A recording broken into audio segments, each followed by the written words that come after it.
So this week deciding or talking about what we do as self-directed support brokers. Yeah. Last week we told them we would tell them more about us. So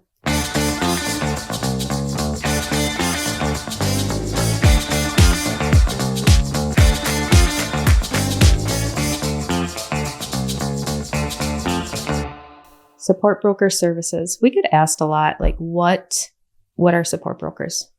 And such a weird term. It really is. I actually hate like when you're having like a dentist appointment or doctor's appointment and like, what do you do for work? I'm a support broker. I like literally hate saying it because then I have to like go into this whole spiel about what it is and trying to get people to understand it. Like how I'm in healthcare, but not in healthcare. Yeah. I'm in insurance, but not in insurance. Yeah. And yes, I hate explaining. I'm like, could they have not come up with a cooler name for us?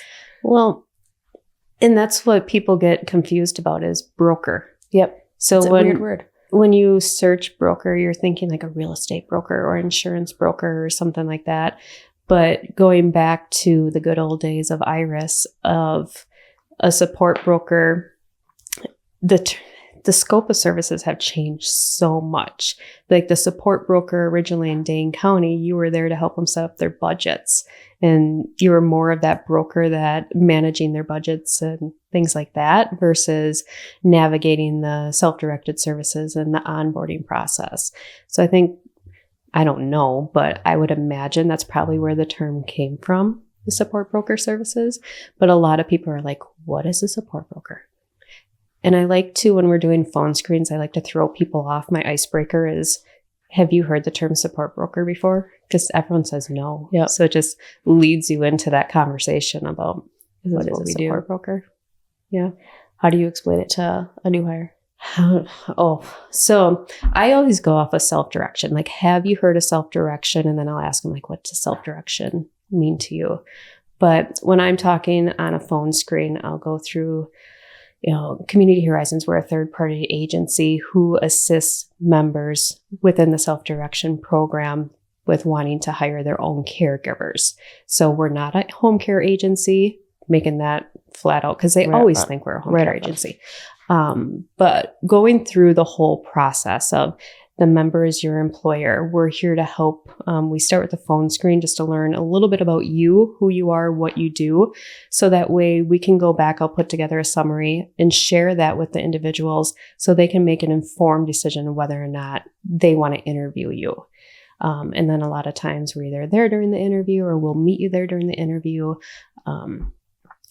But kind of, and I would say I probably touch on it at least 2 times during that phone screen, and then at least 3 to 5 times throughout the whole process of the interview process and everybody's role that goes into it. Well, you must have trained me well, because that's pretty much what I say as well. Yeah. I like explaining the fiscal. I think it's probably one of my favorite parts to explain the fiscal too. Yeah. I don't know why. I think it's because caregivers want to get paid. You don't mess with the caregiver's paycheck. Mm-hmm. So that for them to understand the fiscal, I really drive that one home too. Mm-hmm. Like that we're all just third parties working for the member. Yeah. So if you have a member, and because we're that hidden gem, right? Nobody really truly understands what our role is or what we do. So like if you were explaining to a member, what is a support broker? How can we help you? I like to use the word that we fill in the gaps. Yeah. We fill in the gaps of what you are not able to do. We can fill in those gaps, whether that be pick up paperwork because you can't drive, or sit next to you while we're doing something online because your hands don't work as you need them to. We fill in those gaps. So like that's how I love to explain it, because I really think that speaks to the people that we serve, because they are very well aware of what their gaps are. Yeah. And the term support, that's the best term that there could be, because we're here to support. We're not here to manage or do. Yeah. We're not here to take it from you. We want to promote independence, not take it away. Yep. But to have somebody to go in and support to help you remain independent in your home in all areas of self-direction. A lot of times our scope is more on that onboarding, navigating process, but under the scope of services, support brokers are really there to support you in your journey. Yeah, and I think it's a mixed bag on our member pool. how many of them truly want to be self-directing or truly understand what self-direction is. And I think that as we navigate that relationship, it becomes more and more empowering the more that we work with people. Like, I think we kind of go in and they are just so desperate for relief that the support is all they can focus on. Yeah. If you could just take this off my plate, that would be great. But I think the more that they get stable and understand and they have a rapport built up with us, that we can be partnership. We can help them walk through each step of the process together. Yeah. And watching them flourish. Yep. When that happens. And have like all of a sudden these opinions. Yeah. Like that they didn't have before because they were just in desperation. Yeah. And now they get to be like, nah. I love telling somebody you're the boss. That is my favorite part. Yep. Because it just lights up their face. Like, wait, I'm the boss. I'm in charge of something. You're That's the boss. amazing. You know, and we have one that right now that's like, well, it's my job post. Shouldn't I have a say what's in it? Absolutely. Yes, Please, let's sit down. No matter how wild it is, but their personality gets to go into it. The best job descriptions that I've ever had on the job boards are always the ones that are a little bit different. Like they're like, you know, the ones I'm talking about, like the ones that I got a little creative with. And those are the ones that have historically just done better. Because you can read the same caregiver post over and over and over again. But when you read that the best person for this position is someone who's just a tad bit dark and twisty, I want to know more. Say more. You have to pull them in. You almost have to do like a workshop on how to write a job post because it has to be creative enough to grab their attention, but I guess generic enough to know what it is, but creative enough to really pull their attention in, right? And when you have somebody that puts their true personality into it, them are the best to read. Yep. And they're going to do better because people are going to want to click on it. Yeah. Just so that they can know better. They just want to know more. Say more. I'm dark and twisty. Yep. I have sarcasm. I speak in fluent sarcasm. Yep. I'm here for it. Or you have the total opposite of people who our members are very sarcastic and you have somebody that has no facial expression during the interview. And Can't read them. You just can't. Sometimes it becomes a game. Like, yeah. What's the best interview you've ever been part of? The best. Or the worst, whichever one. Gosh. Those are so much easier to recall. I mean, I had an interview yesterday. I can't say it was the best, but it's obviously the most memorable because it was yesterday. But she's a young woman who's pursuing her master's degree and looking for work while she's here getting her master's. And I was just so impressed with her professionalism and the way that she explained her background. She was so respectful with the family, kind of trying to fit what she's done professionally into what they need. She really, it was a good interview. Yeah. And she's just a young lady just getting her feet wet in the world. And it was good to see. I like to go off of the worst. I have two. I have two worst interviews of my entire career. One was a sports bra lady showing up in spandex and sports bra and very uncomfortable. She had her own family too. The whole family in the van outside in the driveway. And I'm thinking, what is going on here? I remember getting the side eye, like, what did you bring to my house? And I'm like, when you weren't in the bad side of Green Bay either. You were in a good part of Green Bay. Oh, that was, yeah. I guess the other one wasn't really an interview. It was a termination and trying to keep it very short. Like it's just not a good fit, right? And remember thinking, please don't slash my tires on your way out. Please don't slash my tires. But we had some very interesting scenarios. We could almost put together like a do and do not list of interviews. Yep. How to ace an interview. But I guess, we're dealing with humans, right? Yep. So you just never know what. No, like I said, getting out of the car, people have been humaning this week. Like they've been peopling hard this week. So yeah, we have no control over them. You don't. That goes from our personal staff to the caregivers that we are interviewing. Yeah, we don't get control. No. Or over who they hire or who they fire. Yes, I think that's the best part of the job, right? The empowering piece of it's your choice. We don't have to agree with that choice. It is your choice. You are the boss. You get to determine when they show up. You get to set that schedule. What works for you? You know, it's not like, oh, we have to fit this many people in, so we're going to be there at 7:00. No, you tell me when you want somebody here. Let's create, this job post specifically for you. But yeah, watching their eyes light up when you say, I'm the boss, that's fun. Yep. I think in the caseloads that I've had it both ways with my members. I've had members that are so, like, they're so rigid. Like, I need staff here from 9 to 11 period. I don't care. 15 minutes, it's going to ruin my day. And I've had other people that are willing to be more flexible. And I really love those educational moments where we can provide education on, it's okay to be in charge and be rigid because your cares need to be done from 9 to 11. But also, like, you might get this really awesome caregiver if you would give her 15 extra minutes to drop her kids off at school and get here. Yeah. So I like those moments of education that we can, like, provide, like, that real world recruitment, like, because you are the recruiter too. Like, you are the employer. You get to make decisions, and, like, this is what it's like in the real world, making these, big decisions. Yeah. I've enjoyed those moments. Yeah, I agree. And the overall support outside of the navigating the systems, we're helping with sometimes payroll overview and just mentoring and education of, anything from staying within hours.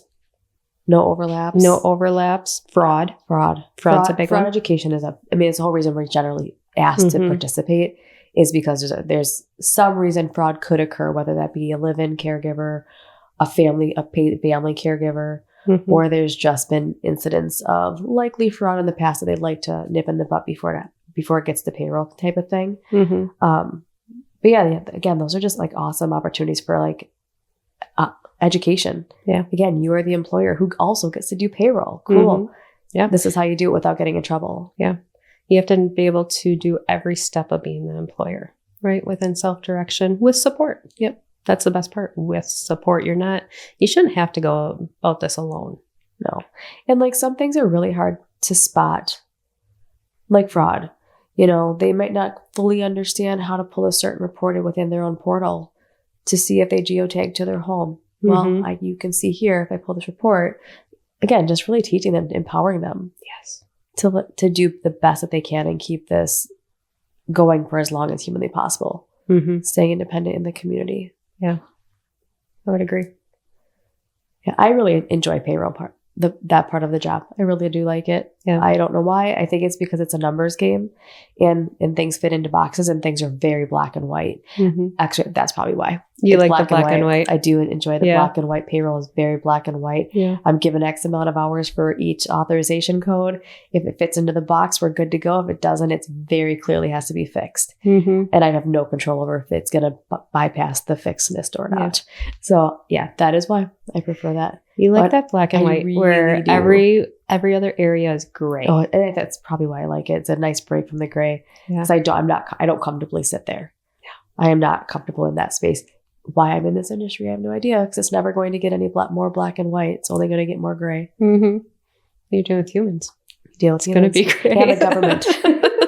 And the government that's constantly changing the terms of everything. Yep. And just creating more muck. Yeah. DHS currently, like, it's just more muck. It's just more like this gray water that no one knows how to, and everyone gets to interpret it. That's what creates the gray is interpretation. Yep. Your interpretation of this definition. And then you just get to write it into policy, and that becomes law. It's so weird to me. But the policy is vague as well. Yeah. Because you need room for gray. Yeah. I could never be a policy writer. We need to color some colors into that. I know. Yeah. So news from this week that we've learned is not only last week we learned about the scope of services for support broker under the new IRIS waiver. This week we learned about they're hoping to transition to one fiscal agent under IRIS. Wild. So currently they have 3. They used to have 4.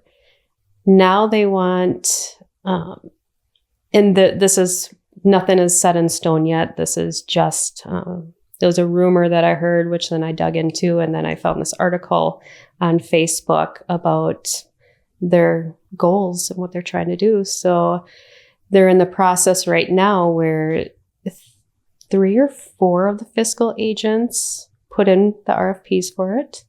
And then they scored one of them the highest. And now they're working through that process. So I don't know what that timeline looks like, but what does that mean? Like, what does that mean for people who are within the IRIS program to only have one choice for a fiscal agent? I'm going to go ahead and say the quiet part out loud. Is it really a choice? It's not. I guess when you only have one option, it's not a choice. It's not a choice no longer. No. Now it's, if you're going to be in this program, this is what you're going to do. Yeah, dictatorship. Yeah. Yeah. They're going to dictate who they're allowed to go with. Mm-hmm. And that was kind of the beauty of, I think, the original IRIS, wasn't it? That you, like MCOs, so the family care, there's contracted providers. Yeah. You can only choose within this category of providers. My understanding of IRIS, the old IRIS anyway, was that you could go anywhere and then they could contract with them because it was member choice or participant choice. Right. So they're like closing ranks. Yeah. They're, instead of bridging the gaps, they're just closing it.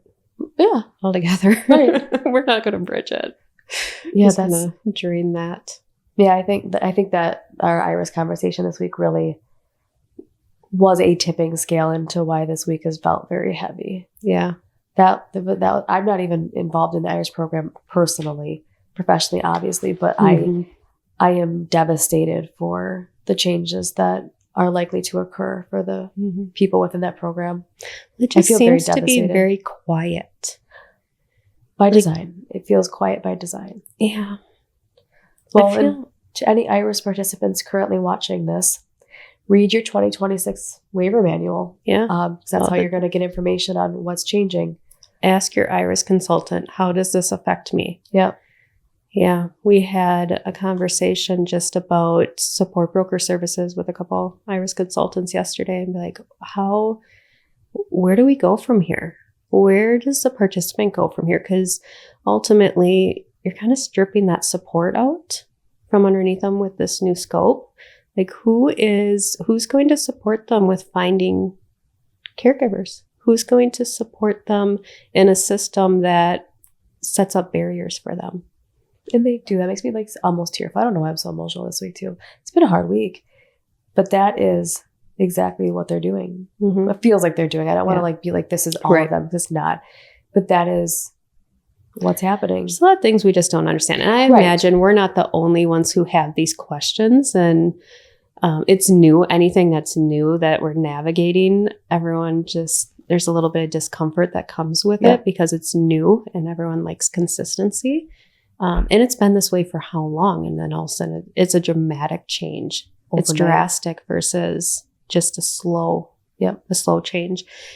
But, the individuals who are in IRIS and that utilize the services, I'm hopeful that they'll still find support somewhere. I'm really hopeful. That's all I can do is hope. I don't know where it's going. I mean, I know that it was mentioned like family members, but IRIS is huge. There's lots of participants. The individuals on our caseloads that I can draw from experience, they don't really have those people in their lives.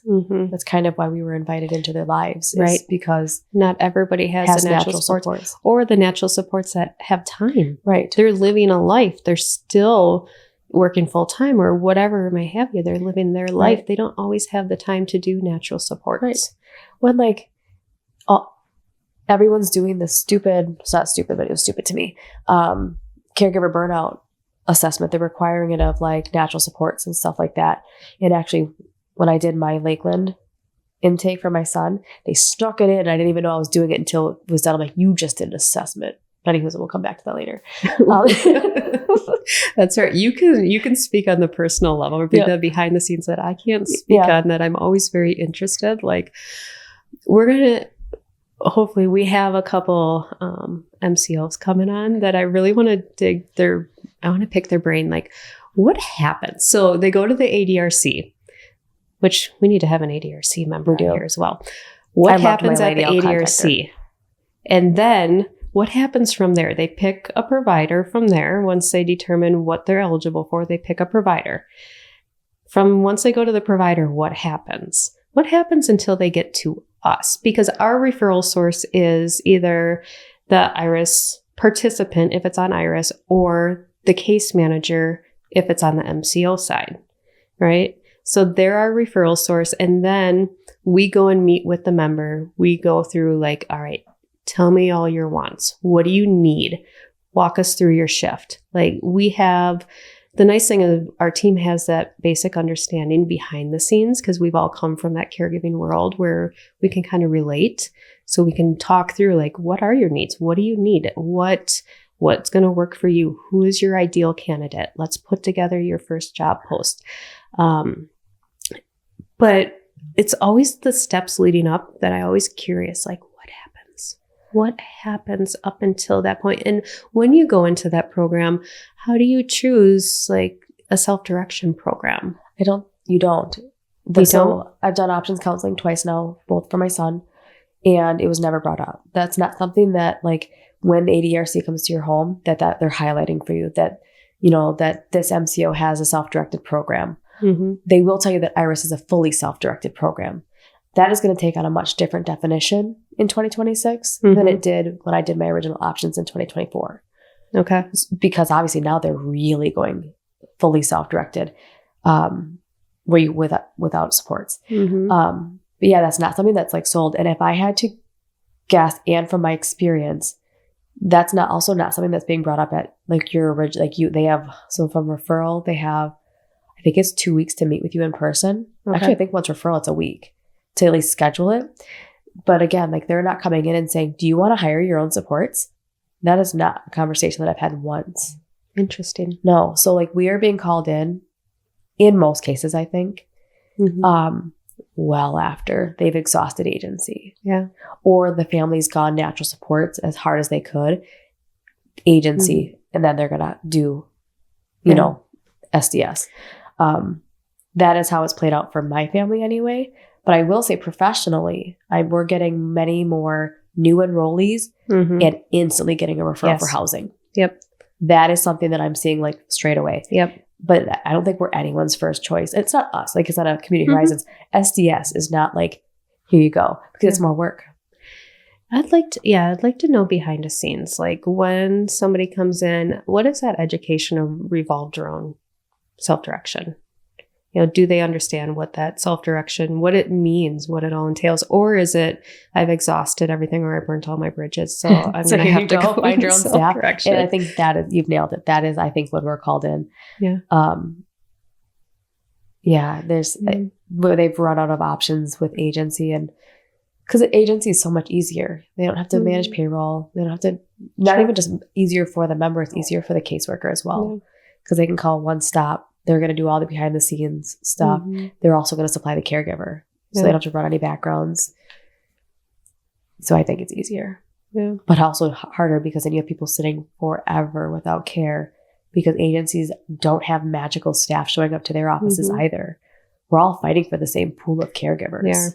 The pond is only so big. You only have so many fish. Exactly. You have to go find new ones. Yep. Yeah. So I still think there is very much so a lack of education. But I can think of one care manager right off the bat that I would love to bring into our circle because she gets it. Yeah. She gets it. And there are people, we need to pick their brains. Yeah. Like she gets it. Like when she gets fired up, like she goes getting fired up on the phone the other day because this is not what self-direction is supposed to be. I know. Exactly. I love that you love people like, get that. People get it. Yeah. I love self-direction. I love the fact that it's so empowering and that they get to make their own choices and to find somebody that they're going to enjoy working with and compatible. And if you find that you're not, you could ask them to leave. Yeah. I think that's empowering too, because you might really love someone at the interview. And like the next thing you know, they're showering you while they're on the phone on speaker with their baby daddy. Because these are all real life examples. Yeah. And you just don't want them back because it's so uncomfortable. Or they're sleeping on your couch. Same person. Same person. Oh my goodness. That was, the interview was fine. They seemed to hit it off. It was great. And then all of a sudden it's like, what happened to the person we interviewed? Because it turned into, they almost moved in, like brought their kids, like eating their food. And you have somebody who is wheelchair bound with their own little one and can't do anything, sitting there watching them take over your place. And you're thinking, what is going on? That was probably the most extreme that I have seen. Yeah. I've had a couple other people crash. Like we have our one member that's rural, and he has a room set up, and that's a little different. Yeah. Because he's very rural. But I've had a couple others that have like, well, can they sleep here? No. I mean, I guess it's your house, maybe, but like also no. Don't do that. Don't set that expectation. Well, we have some individuals where they're like, oh, well, can I bring my kids? And again, we're not the employer, so we don't have that choice to say. We can educate and say it's probably not a great idea. And I do a lot of education on the member side as to, listen, if they're injured here, that goes on you, right? That's not a work comp because they're not your employee. No, it's a minor. Yeah. So I always say it's your choice. Everything is your choice. Again, we come from a background where we had control in the past because we hired them. We were the employer. Community Horizons, now we had to give up all of that control because we're no longer the employer. So all we can do is provide education as to here's what could happen, but it's your choice on what you're going to allow in your home. And like I said, that example was very extreme because it was against her choice. It just happened. Yeah. She just took over. But I still have it where people are like, oh yeah, they brought their daughter. Like, earmuffs. Like, please don't. That is one thing that I had to change, that the live-in that I was recruiting for forever in Appleton, that's one thing I had to change on her recruitment was that you must have a permanent residence within 50 miles of address, because she kept having people apply that were homeless. Yeah. And just honestly wanting to live, which for some people might be a solution. This individual, not so much. Yeah. But I kept getting those applicants over and over and over again, and they didn't have addresses. So I had to change the recruitment. Yeah, you could really easily end up with like a squatter. Yeah. I guess it could happen. It could happen. Yeah. And hopefully it would never. And it only takes 14 days. 14 days. Yeah. Is residency. In this case, the excuse was, well, the bus stopped running at this time. I'm like, probably a good thing to check before you took that job. But yeah, that is one thing I really hope changes within our communities is our bus scheduling, because people are not driving. That's like the number one issue that we run into when recruiting is a lot of our members want people with driver's license for obvious reasons. Getting to work, running errands, the norm. I would, if I had to put a number on it, we are darn near close to 90% of our applicants they don't drive. Depending on your location. I mean, your region. Your region, definitely. The more rural, we don't run into it as often. It really is because like an Appleton, Oshkosh, Green Bay area. Yeah. Specifically in Green Bay, I think that I find that it's more densely populated. We have like either people don't have driver's license, or they're suspended, or they have a license and don't have a vehicle. Yeah. So like regardless, it's a barrier to employment and it's a barrier to getting care at homes. So I'm really hoping that something changes within our public transit system. I learned the hard way when I ask people, can you drive? Don't ask that question. They can drive. They don't have a license. So at that same spandex sports bra interview, it was, well, do you have a license? No, but I drive. I'm like, I thought you drive. Well, yeah, I drive, but I'm not supposed to. I'm like, that's just the cherry on the top. Like, just get me out of here. I wanted to just leave. I just wanted to get up and leave. And I've been doing recruitment for years upon years, well before this. That was by far one of my worst interviews. Yeah, I think just embarrassing.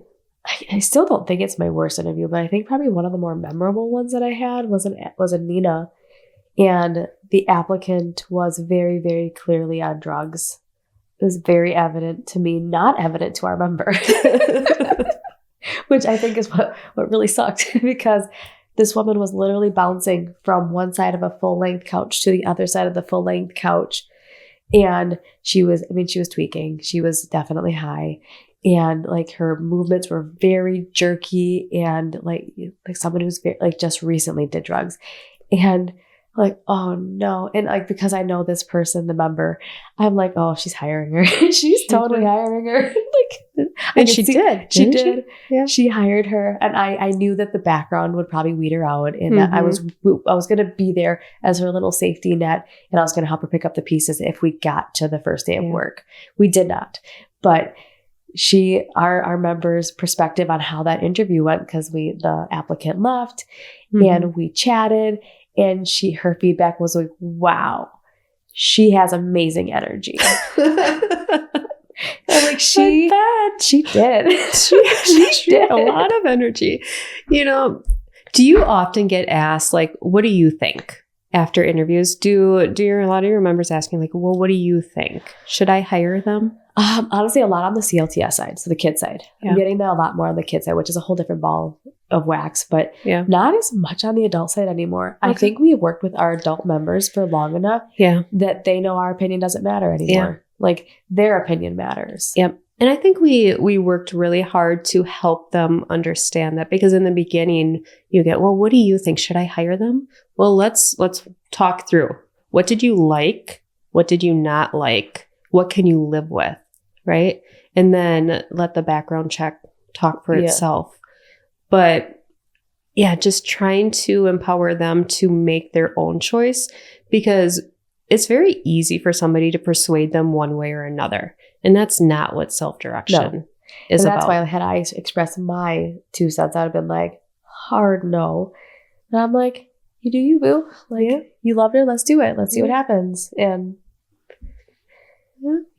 I think that what bothers me, where I see like where I have to have self-restraint, is when we have members and participants that are so desperate. That they are actually they're not honoring their own integrity. They're not honoring themselves.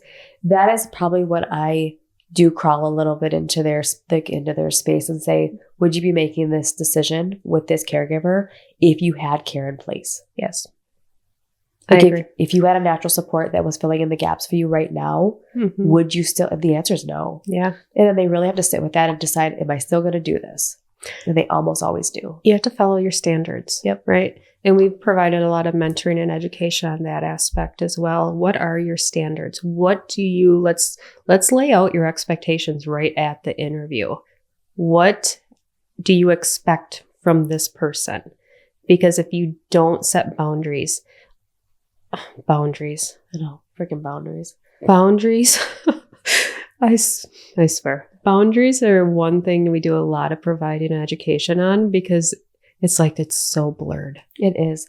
And the more that you get to know somebody, the more it gets blurry. Yeah. Like the more that you work with someone, because we know all their intimate details. Yes. We know about their personal cares. We know so much more than a recruiter would ever know about somebody. Their personal cares, what they wear, what size briefs they have. Like we get invited to team meetings. Like we know too much. So boundaries can get really blurred. They can. And then the more that they work with people, the more comfortable they get, the more boundaries get blurred. Yeah. On the caregiver side. On the caregiver side. Yeah, because absolutely. you become almost like a family member. Yep. And we have people tell us all the time, at this point, they're just a family member. And that's a positive thing on self-direction is you get to handpick the people who you want working for you versus you get who you get scenario. Yep.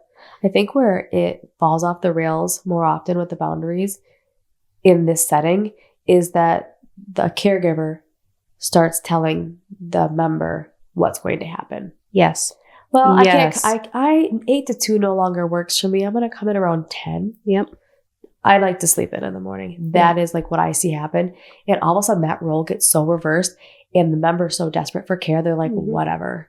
Okay. So I sit in bed for an extra 2 hours every day. Yep. And I hate seeing that. And then that quickly unravels into other things like I'm bringing my kid, or I had a doctor's appointment. Mm-hmm. So I'm not coming at all. And it's like this last minute stuff. Yeah. Like that is the boundary issues that I see that I hate watching unfold with our members, because they put up with it for far longer than you would ever put up with it as my employer. Yeah. Ever.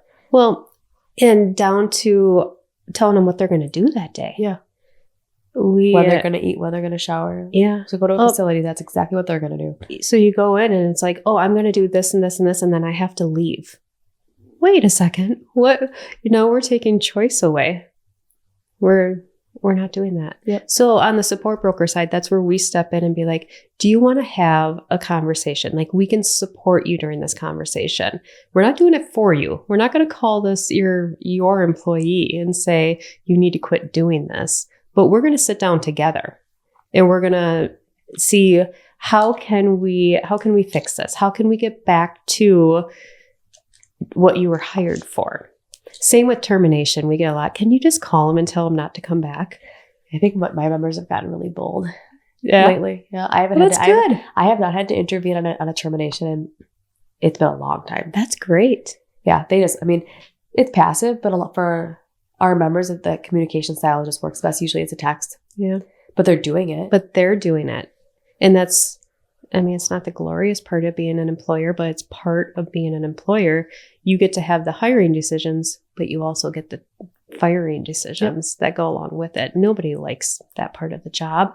And most people, you're uncomfortable. You want out as soon as possible. It's very rare for somebody to fight back. They're out there. But for the most part, you're like, just get me out of here. I had a couple in Green Bay. Actually, the one member in Green Bay, participant in Green Bay, they've had so many people fight back. That's crazy. Gone to the fiscal and then counterclaim.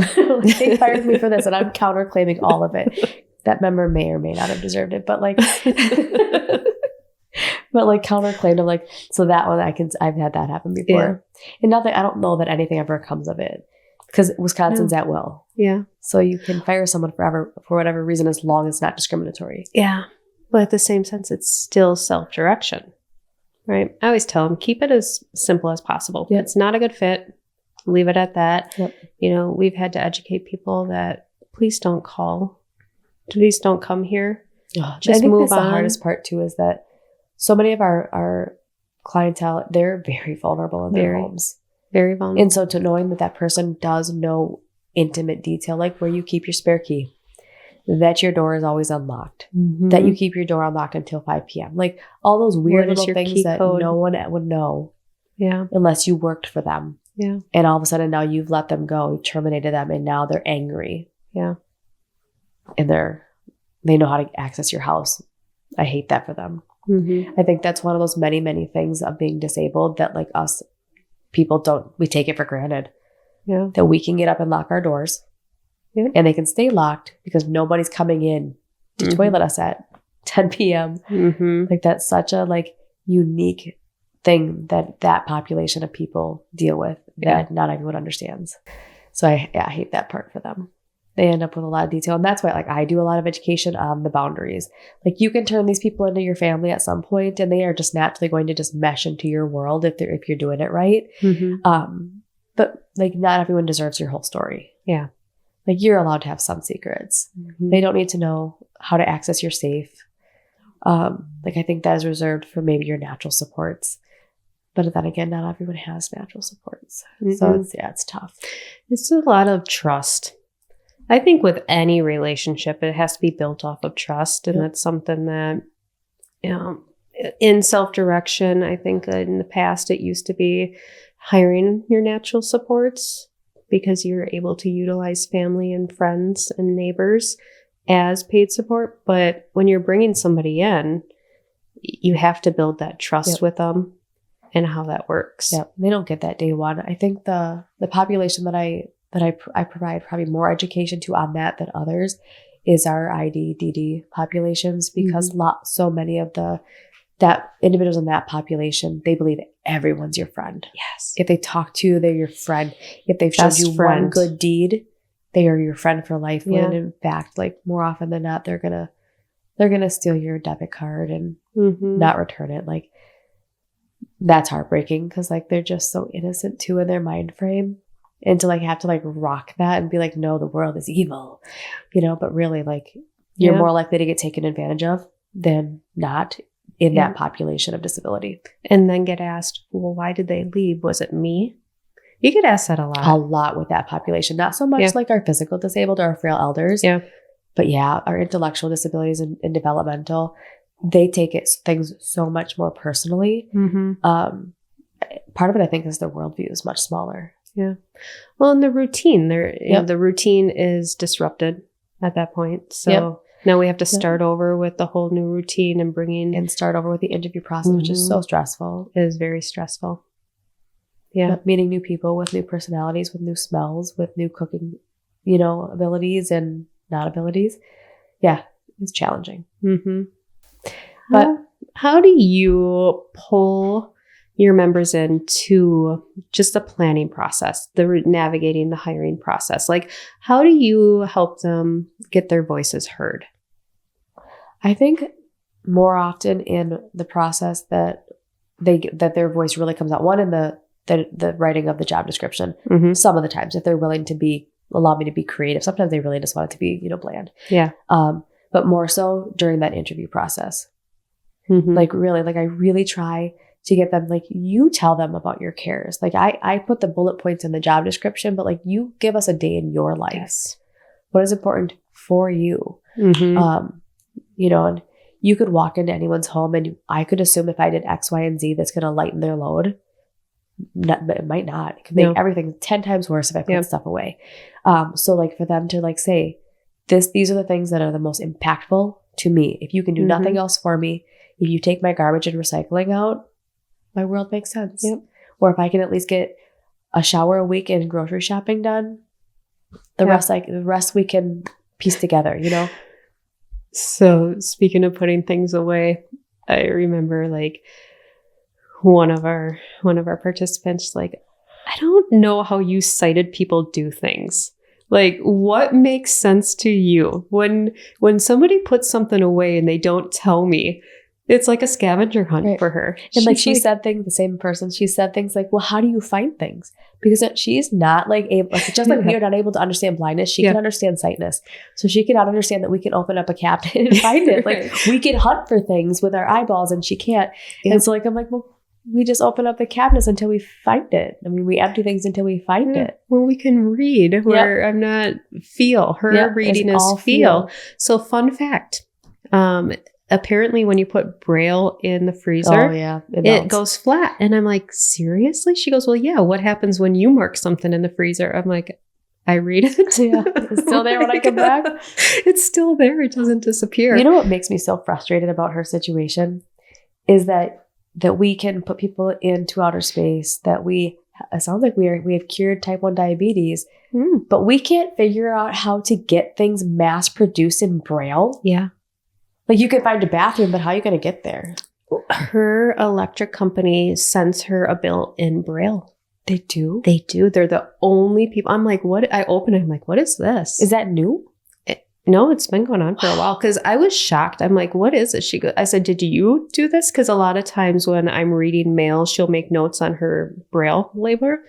And she goes, oh, no, I'm like, that is amazing. Why can't everybody do that? And send her mail in Braille. It would solve so many problems for her. Right. And like even like her Braille writer, that thing's archaic. It's weird. I mean, it's like a typewriter. It's this huge typewriter metal type thing. Yeah. Yep. And you're reading and she's making notes on it. And then just like a typewriter, it slides through and she has to start all over again. Yep. But it's archaic. Like you think like there's gotta be new stuff. Like there just has to be. Yeah. It just blows my mind that we don't have the technology to do better. Well, and especially with AI nowadays. I know. Like AI is taken over the world, but we can't make her life easier with systems like this. Right. So if one person can do it, we know more people can do it. But just imagine. So one of her biggest frustrations right now is having somebody read her mail because she's blind. And the ones that do read her mail skim through it and they interpret what they think And so she doesn't get the full picture. So I say simple, but it's probably not that simple, but something as easy as sending her mail in an accessible form that she can read and understand herself is life changing for her. Yep. Yeah, me and her were talking one day, and there's an app that you can download and you can take a picture and overread it to. She's like, but Jamie, how? How am I supposed to take a picture? Right? And I'm like, well, I don't know. It was a thought. Like, duh They do make glasses that can interpret the world for you. So like you can walk up to something and you can push the button and it will tell you what's in front of you. There's also an app on your phone. I follow this woman she has a condition where she went blind slowly. So she's completely blind now. But like it'll tell, like she can call this volunteer group and she can navigate her phone to like hover it over like a piece of meat that she's cooking. And they can say, is it cooked medium well, where am I at, kind of a thing. And they can say good to go. But they can do it with like, do I match today, or am I wearing red and green? You know, like there's an app, but again, that you still have to have the ability to at least somewhat navigate that technology. And the frail elders that are blind are essentially just screwed. But honestly, the person we're talking about, for her age, she's using technology fantastic. Absolutely, she is. She's quite amazing. So her phone and I do not get along with the voiceover. We argue all the time. So I learned how to finally turn it off, but I have to remember to turn it back on for her, because if you don't have the voiceover on, then it doesn't read her stuff. But for a sighted person to use that technology that she uses, it's so slow. It is. I'm like, I don't have the patience. Her what's it called? Her touch, the way that it reads her information, I'm like, I would throw that thing. I would break it. I would shatter it. Like, I don't even care if I want the information. Like, listening to you would make me irate. Slow talkers bother me anyway. You're just fast. It's like, just stop. I don't want to know that bad. But that was her whole life. Like, that's normal to her, not to us. Yep. But even like that stuff, she has said it 1,000 times, it's so dated, it's old, it doesn't work. And I had never even seen the technology before her, but I follow all these disabled people online now. And so like there's a woman who is blind, different person, who's in law school. Yeah. And she's using that same technology, because when she started using it, I came like, oh, that's what she has. But hers is updated and new and it works. Yeah. And I'm like, she's in law school using it. Yeah. And our person has one that's probably from when she was in her, 50s, which is like 30 years ago. So that touch, I remember when I first started working with her, the Blind Association got her that, I believe, because... So it's fairly new then? Yeah, about 7-8 years. Gosh, does it really just age that fast? She got a computer. I don't know if it was a note or if it was a touch or a computer, but at that point they were assisting her with getting it set up. And is that are we talking about the same one, the black one that like it's got braille and the braille pops up? Is it a smaller one? It's black with like a flip case on it. Yeah. Okay, that thing is crazy. Yeah. I mean, hers is dated, but like the fact that like the braille pops up and changes, I'm like, yeah, that is so cool. I would just imagine like all of the technology that's out there, having more systems that work, that are more adaptable. Yep. Well, they have like for like the deaf and hard of hearing, they have the phones. But like there's just a bunch of gaps. Yeah. Where there could be like systems in place where like, I mean, someone can't read you all of your mail from every single company, but there should be someone that can interpret something for you or make something easier. Because there's absolutely no reason why someone whose primary disability is blindness can't live independently when they literally can. Absolutely. She navigates her environment just fine. It's just the things that she can't see that makes life hard. She amazes me at how she does life. Well, absolutely. The amount of times that I found her crawling around on her floor. Looking for something. Yeah. And I'm like, girl, what? Or on the one day that just like shocked me. Like there's been so many moments over there that I'm like, they just draw me back into perspective of like what it's like to live as a disabled person. Yeah. but her sitting on her floor, I walked in and she's unraveling cords. Mm-hmm. And I'm like, wow. Yep. Yep. And also, I think I told you this, the shelf, so her TV's right in front of her, the shelf to the left, she built that. I know, that's crazy. She built that. She is, like I said, the way that she does life, it's incredible. it is amazing at what she has accomplished in her life. And, excuse me, she takes barriers and finds solutions. And she's always been very independent like that. Yep. Well, I think that's how she was raised. Mm-hmm. Yeah, she was not. She was raised in the get going. Yeah, Yeah, she was not. No, It didn't matter that she was the only disabled kid of her sibling group. They didn't treat her that way. They did not. Nope. She lived a very full. I hate to say normal. What does normal mean? I think Seriously. it's relative because I'm normal and I am absolutely not normal. I am not. I am not normal. I am very abnormal. I hate that when people are like, "Oh, that's normal," but what is normal? I know. In my household, because we have diversity in our household, so we say neurotypical. Mm-hmm. But I still think that is open for interpretation because what's typical? Yeah. What's typical? Maybe we're not the normal Exactly. ones. Well, and that's the way that it's seeming because I spend a lot of time with disabled people. I have a house full of them and at work. And I think we might be flipped. I really think it's that us. Yeah.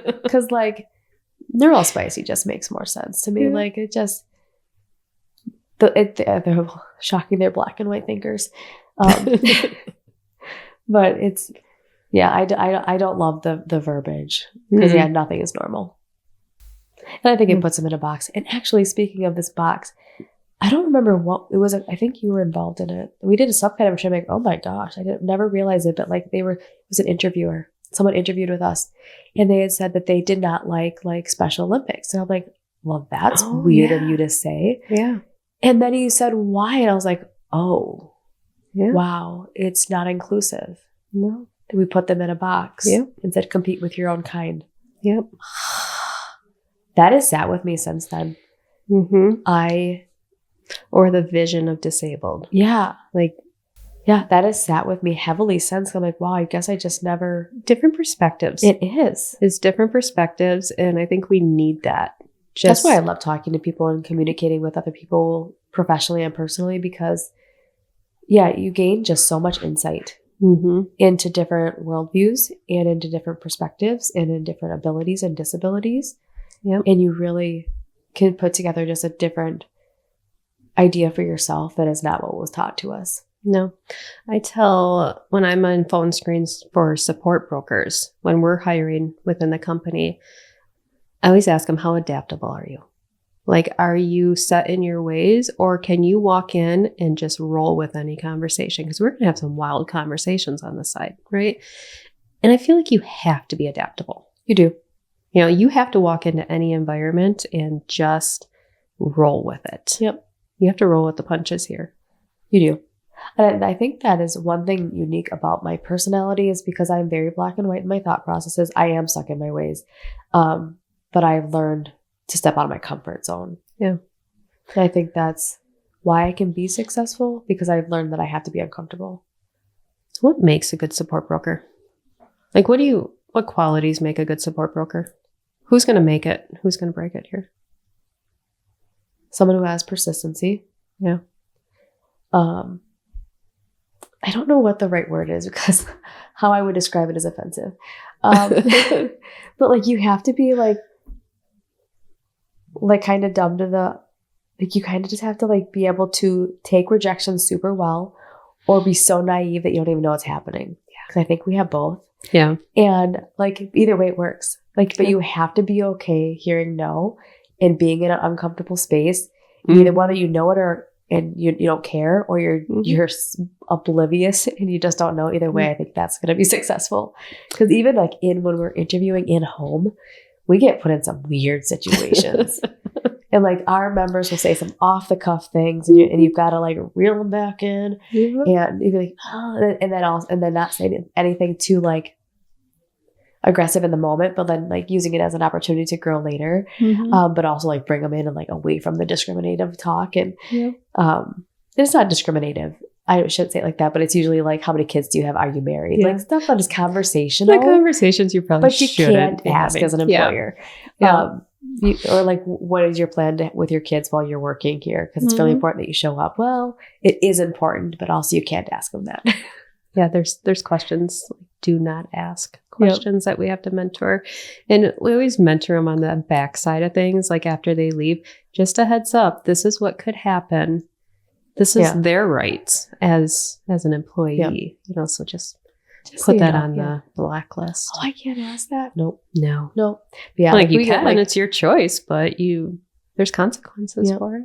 I think probably the most uncomfortable that I've ever been in an interview is because we have our one long-term participant that we've worked with forever.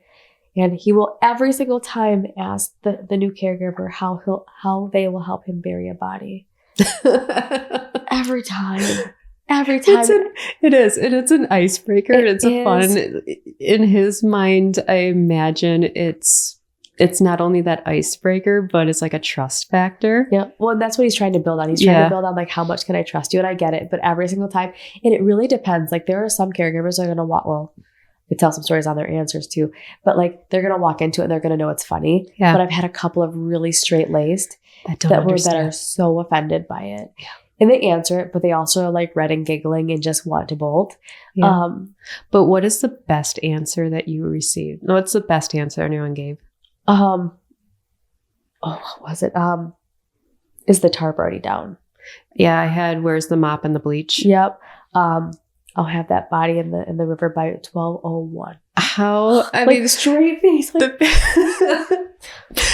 the people who actually roll with it can be comical. It is comical. But at the same sense, you're like, man, you guys are either a match made in heaven or this is going to be a disaster. Or disaster. And that's kind of what it was. Like, it's either going to be beautiful or disastrous, and you just don't ever know until you get there. Overall, he was so fun to work with. He was. Because he's just his personality. He has personalities billowing out of his ears. But yeah, like I wish that I would have like journaled some of the responses, because there were some that I'm like, like, you've thought about this before. Yeah, this wasn't your first rodeo with the body and the bleach, was it? Jesus, take the wheels. So he was a member participant prior to you coming on, and he's been asking that question since day one. I'm pretty sure he probably interviewed us with that question. Probably. As a support broker. No, he did. I remember. It was Abby. Yep. He interviewed Abby as a support broker. And them are the fun. Like, them are fun home visits. Them are fun meetings. And it's a really great example of why you have to be adaptable. Yeah. Yeah, because you just don't know what you're walking into. You really you don't. And everyone has a different personality on them. And you do have to be able to roll and like work with just such a variety of personalities. You know, the one person that we speak of quite often, she has cerebral palsy, and she had to remind me that means that she has a brain injury. And so she has a likelihood of becoming more, not aggressive, but like verbally aggressive. She gets really confused, and then she'll get like really angry. And so in moments when she spouts out, like, she always reminds me, like, I have a brain injury. So like, I don't always have control in the moment, but I will always come back and say sorry. Yeah. Because I am sorry. Yeah. And so like, just being able to like not take things personally too. Yes. And also we are the brunt of frustration. Recruiting is not easy. No. At all. It's frustrating. When you invite countless people into your home, you think you got the good one, for them to go through a 3-week process to get onboarded, to not show up on day one. Yeah. And all that time invested. And you have to start over. Again. And that's where a lot of times we'll mentor them or give them the choice, at least. Do you want us to keep going? Just in case you get to that point and they don't show up, or they show up and it's not a good fit, and then you have to start all over. At least you're not stopping the progress. The ball keeps moving forward, so you have more options if that happens. Yeah, and that's something that I always push for, as far as like providing education and reminding them not to put all of your eggs in one basket, because people are people, and we have no control over how this ends up. No. And sometimes the IRS participant shuts us down. Yeah. or the Consultant. consultant. They shut our Yeah. auth down because that's their goal is met. So Yep. therefore they're closing it, which is frustrating, but it is what it is. And sometimes it happens on the family care side too. Mhm. And then they reopen us when it goes downhill. But I think it's in their best interest always to keep it rolling because you just never know, and it does take a while to onboard in this program. Mhm. So somebody can get 3 jobs in 3 weeks. Like you can get it. I mean, in long-term care, you can interview, orientate, and start on the floor the next day. Yep. So that's a 3-day onboarding process for a CBRF position. Yep. And the training process is so different. Very. So in self-direction, we don't train. We are not in the homes. We are not training people. The employer, which is the member that you're working for, is responsible for training you. Weren't you asked to do some more training stuff in Pam's region? So we created trainings like PowerPoints. Okay. But that never really took off. Okay. That was just one isolated incident where they're like, hey, we really want to train. Like, we created these self-directed training modules, but it was just isolated. And I thought it was great. Like, there's probably at least 10 of them that we created revolved around self-direction, like what to do in this instant. But everybody's so different. That's the whole thing. Is it's hard to create such a training module for every individual who's unique. Right. Well, Like, everybody does something different. Yep. So what works for this person is not going to work for that person. It's in their home, in their environment, their unique needs. So I understand why, honestly, it did not. Yeah, because it's very. Yeah. What might be cool in the new model of IRAs is if we can help put their own trainings together. Yeah. Yeah. At least set them up for success on how to be an employer. Yeah. Because that was one of the big services, is how to be an employer. Just because you self-direct people don't understand how. They never ran a business. Right. Right. It's a lot for a lot of our participants. That was never a desire. Right. They didn't grow up thinking I was going to be a business leader, business owner. Mm-hmm. So they don't even have the foundation. That actually might be an avenue we could explore. Yeah. And that would translate into the family care side too. Mm-hmm. I'm really intrigued to have some FEAs walk us through their process. I'm really intrigued on that, just for the fact that, like you were saying, it does take time. In self-direction, it takes time. It does. Patience, which is not our friend. Neither one of us are probably very patient I'm whatsoever. not. Personally or professionally. No, I like things that, that squiggle line they say where growth is not like from A to B. It's like every which direction. I feel that. Oh, I feel that. Deep. That's kind of how my brain works in general. Yeah. So for me, I have to take a step back and be like, oh, this is just normal. Again, here's normal. I hate that word. It's just normal. But yeah, I focus on the positives. I focus on, we're out here, we're doing good. And I truly believe that every single day is, if you can help somebody make their tomorrow better, that's all that matters. Yep. Yeah, we're making an impact for those that we are allowed to work with at this time. Mm-hmm. Period. I really think that we're doing positive work. I really feel that we're helping the kids side a lot right now. Mm-hmm. The CLTS side. That was an untapped. It was untapped for us. It was definitely untapped for them. We're opening up a ton of avenues on the CLTS side for what they call family found supports. So that's really, I'm very encouraged by that. Mm-hmm. And for those families, for a lot of the families we're working with, they will transition into adult long-term care. Mm-hmm. And God willing, they will be able to bring some of these care staff with them. Yeah. So CLTS, for anyone who doesn't know, that's through the county. Yep. That's a kid. It's the children's long-term care waiver. Long-term care. Yep. So we work a lot on the adult side. And then last year we explored and navigated into the CLTS side. And even though the services are very similar, like very almost different. Identical, they're very different because of the dynamics. Yeah. And it's such a weird mixture. So the case management on the CLTS side operate like IRIS consultants. Okay. They are very much consulting. They're giving resources. The family makes choices.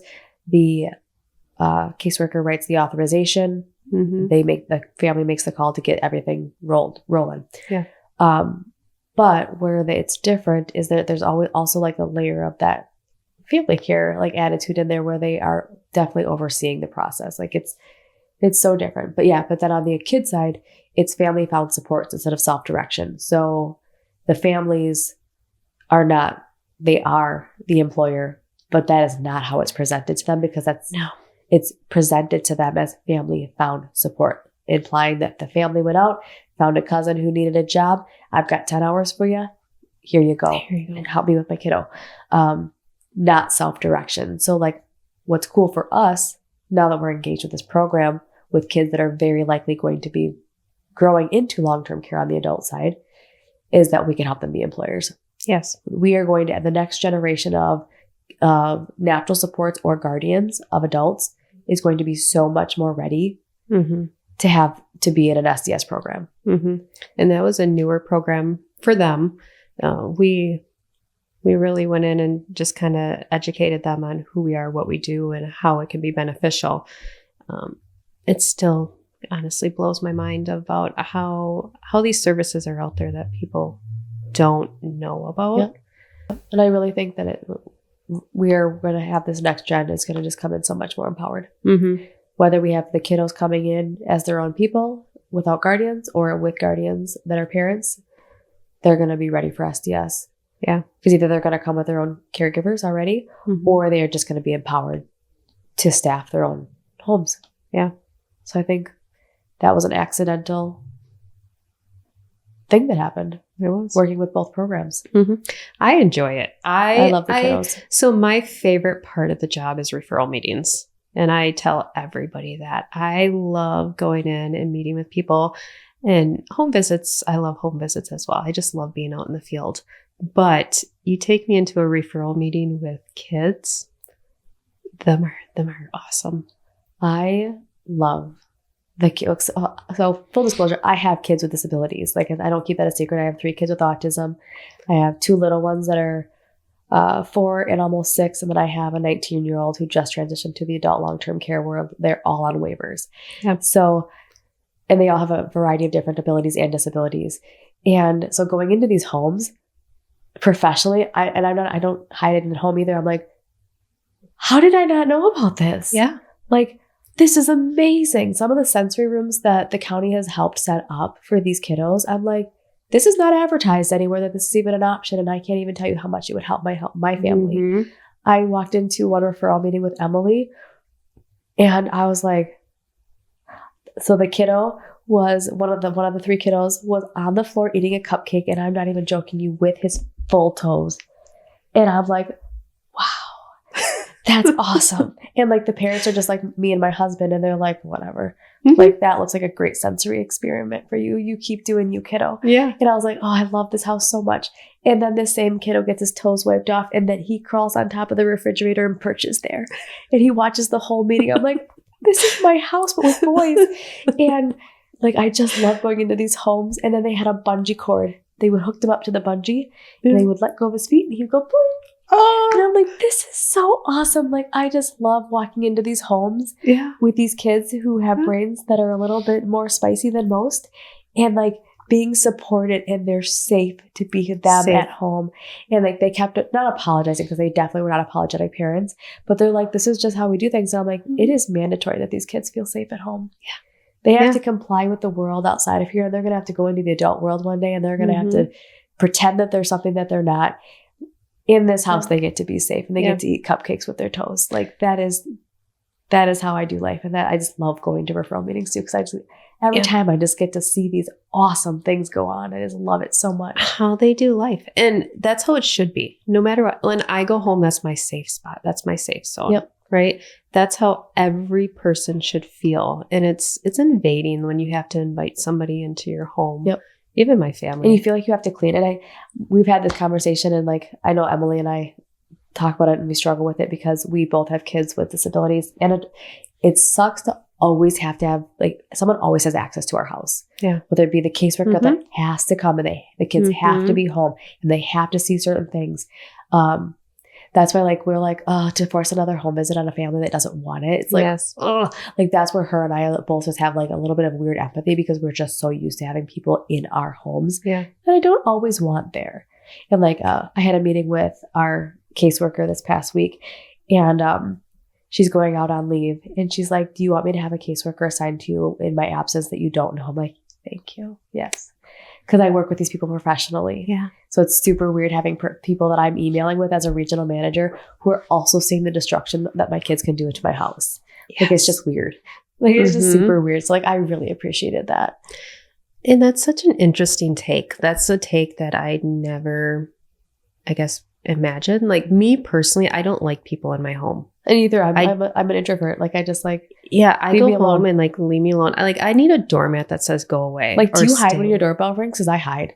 Yes. Like, I hide. I'll, like, so bad. I'll go peer out my bathroom window and like look down at my porch like this, like, who are you and what do you want? And now I have a blink doorbell, and now I just watch them until they leave. I'm like, Yeah. I don't know what you want, but I'm not answering it. I'm the same way. I'm like, I am not hosting anything at my house. We had my daughter's graduation party in there, and I literally put a time limit on there. I'm like, it goes from this invitation until like 4:00, and then you guys can go wherever you want for your party, but leave, please leave. I think I have more because it is my safe zone. I get more anxiety of people being at my house in my space than in my bubble. And usually, so when we're doing work and we're at work, I talk to people all day long. That's all I do is talk to people on the phone, on meetings. Like by the time I'm done peopling. I'm peopled out. I'm done peopling. So please don't come to my house from there. So having that perspective as your home is open. It is. It has to be open. I never even imagine that. And on the adult side, I don't know that our adults care all that much because I think a lot of our adults are lonely and welcoming to a visit. Most, not all. Mm-hmm.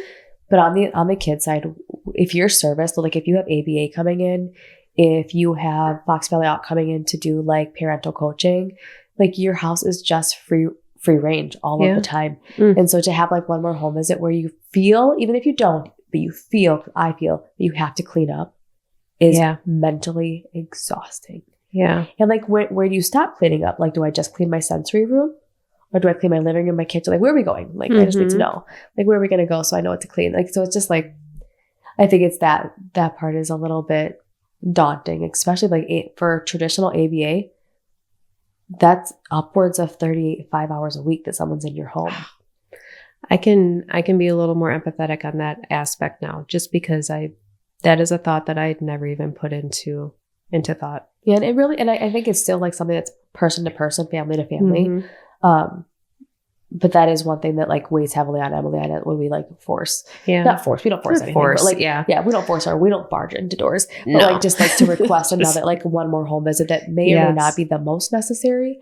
Because we're very hands-on as a company. Like Community Horizons, we are very hands-on. We're coming to you, right? We're trying to eliminate barriers to try to make the system's easier for you. So we're coming to you, we're coming into your environment, and we're like, so to, like you said, put another home visit on the kiddo side. Yeah. Like you said, most adults, they're very welcoming. They're like, I want to visit her. Yeah, please come over, visit we'll me. Chat for an hour. Yeah. Would you like some coffee? Yep. Always. Exactly. Always. Do you want some coffee or have a seat?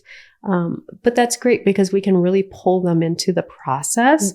But what we're finding on the CLTS side is their lives are hectic. So hectic because most of our parents are working full time. Yeah. In addition to managing very full time kids, and full time needs, and full time ABA schedules, and meeting with ABC, all these people that are intervening on their lives. Yeah. And honestly, our average CLTS client is not a one kiddo home. No. Our average is 3.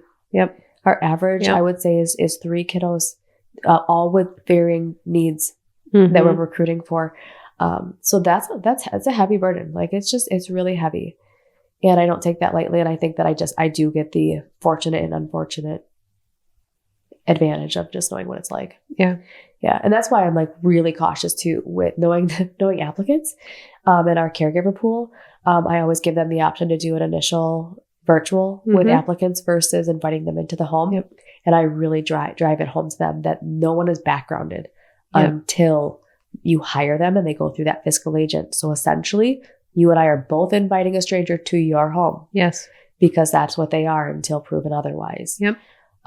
Which I think they really appreciate, because I don't know that I had one parent that's like, yeah, that never dawned on me. And she even said, she's like, I'm going to need you to be like that sound of reason for me throughout this process, because that was lost on me. I'm like, yeah, I mean, how would you know? And I always give the example, not to them, but like to caseworkers that I'm talking to, is like in my own personal situation, like it's like working at McDonald's and never eating at McDonald's. Like I know too much to like I just know too much. Like I just know too much. Like I can't in good conscience be like, eat at McDonald's. Like when I just know things. And I had to explain that to my own Lakeland caregiver or caseworker, because I'm like, SDS is hard for me even because like I recognize all the names. Yeah. I know who they screwed over. Yeah. I know where they've worked before. I have a lot of facility background, so I know what facilities they've worked at. Yeah.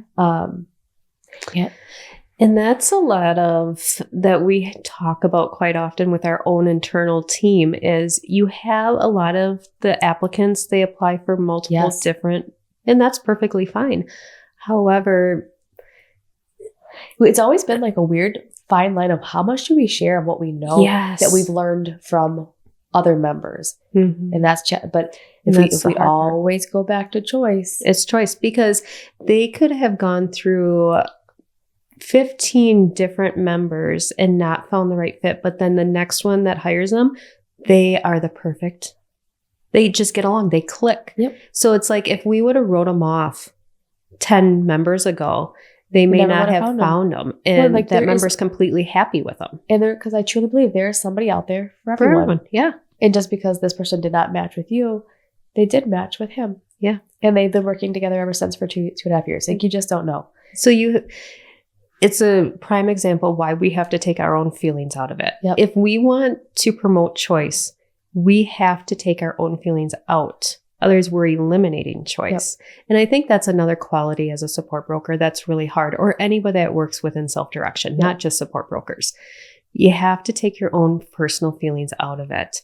I've gotten to the point where it's almost just numb. You're like, you say no, you're like, okay, let's go. Joey will ask me every now and then, she's like, how do you do this? And I'm like, I'd hate to say it, but I'm kind of numb to it. Like I don't know that numb is the right word, because numb means that like you don't care anymore. Yeah. Or that you can't feel it. I still feel it. Yeah. I think that I am so confident and comfortable within self-direction that it is their choice. If we have given them the tools, and the information, if we have done a proper phone screening and gathered the information appropriate for them. And then like I know like it weighs heavily like not being able to staff people fast enough.